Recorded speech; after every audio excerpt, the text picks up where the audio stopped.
உப்பு காத்து ஊத காத்து சுத்தும் கடலு கரைய பார்த்து கரையினிலே கோயில் கொண்ட சுப்பையா வரும் பக்தருக்கு குலவிளக்கு நீயா.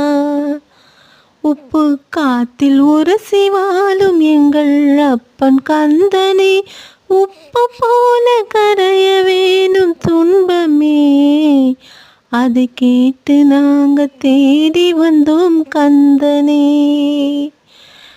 திருச்செந்தூர் ஆண்டவனே வேல்முருகா தினம் உனக்கு நன்றி சொல்வோம் ஆழ்மருகா.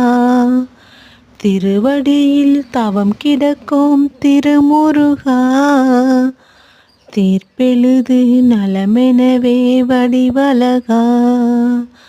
ஓம் முருகா.